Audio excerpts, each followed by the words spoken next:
10 বছর পরে ডাকসুর ভিপি হয়ে ক্যাম্পাসে যে কয়বার মার খেয়েছি, অনেক উপদেষ্টা আওয়ামী লীগের বিরুদ্ধে ওই কয়েকদিন বক্তব্য দেন নাই। এইখানে ফারুক হাসানকে ছুরি দিয়ে এইখানে আঘাত করে কপাল কেটে গিয়েছে। ছুরি তারা কোত্থেকে নিয়ে আসলো? তাহলে তাদের হাতে ছুরি আগে থেকে ছিল। এখানে আমি কিংবা রাশেদ খান যদি থাকতাম, আমাদেরও তো পেটের মধ্যে একটা ছুরি চালিয়ে দিতে পারতো। তো সরকারের সাথে আমাদের কোনো বিরোধ নাই, মুখোমুখি নাই, কারণ এই সরকারের যে উপদেষ্টা সবচেয়ে ডেডিকেটেডকে নাহিদ ধরেন মার খেয়েছে। নাহিদ মার খেয়েছে একদিন, এইখানে যারা দাঁড়িয়ে আছে 100 দিন মার খেয়েছে। 10 বছর পরে ডাকসুর ভিপি হয়ে ক্যাম্পাসে যে কয়বার মার খেয়েছি, অনেক উপদেষ্টা আওয়ামী লীগের বিরুদ্ধে ওই কয়েকদিন বক্তব্য দেন নাই। অবশ্যই আসিফ এবং নাহিদ তো আমাদের সহ আন্দোলনকারী, আরো অনেকে মাহফুজ সহ আমাদের ঘনিষ্ঠ, আমাদের সহযোদ্ধা সহকর্মী, একসাথে এনআরসিসি এর বিরুদ্ধে আন্দোলন করছি। ডাকসুতে নির্বাচন করেছে তারা, ছাত্র অধিকার পরিষদের সাথে ছিল।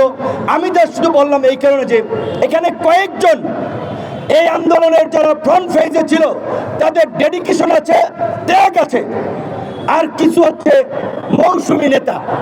শুধুমাত্র 10-12 দিনের মিডিয়া কাভারেজে এখন বিশাল নেতা হয়ে গেছে। তাদেরকে ঢুকাইছিল ছাত্রলীগ আন্দোলনের গতিবিধি পর্যবেক্ষণ করার জন্য, আন্দোলনে স্পাইগিরি করার জন্য। 18 জুলাই যখন কথা বলি যে ভাই এক দফার বিকল্প নাই, এক দফা ছাড়া এই জাতির মুক্তি নাই, হাসিনা বিশ্বাস হয়ে গেছে, হাসিনার পতন ব্যতীত আমাদের মুক্তি নাই, প্রত্যেককে জেলে যেতে হবে, তখন বলে ভাই আমরা তো এক দফার জন্য আন্দোলন করি নাই, এটা কি উচিত হবে?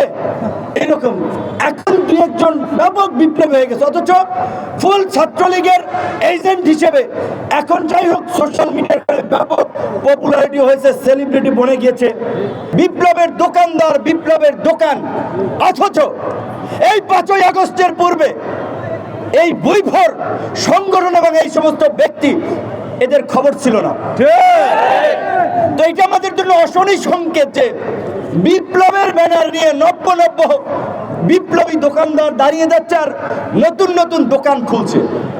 সাংবাদিক ভাইদেরকে বলতে চাই, সোশ্যাল মিডিয়ার অপারেটর, এখানে যারা ইউটিউব ফেসবুক চ্যানেল অপারেট করেন তাদেরকেও বলতে চাই, এইভাবে যদি আপনারাও বৈভর মানে বলতে গেলে কথাবার্তা অসংলগ্ন, স্বাভাবিক সুস্থতা আছে কিনা জানা নাই, এদের দেখে অনেকেই বোম ধরে আসিফ নজরুল ইউনুস স্যারের একটা ছবি লাগাইয়া, একটা থাম্বনেল লাগাইয়া, একটা গরম হেডলাইন দিয়ে যে ইউনুসকে টেনে নামাতে হুমকি দিলেন অমক।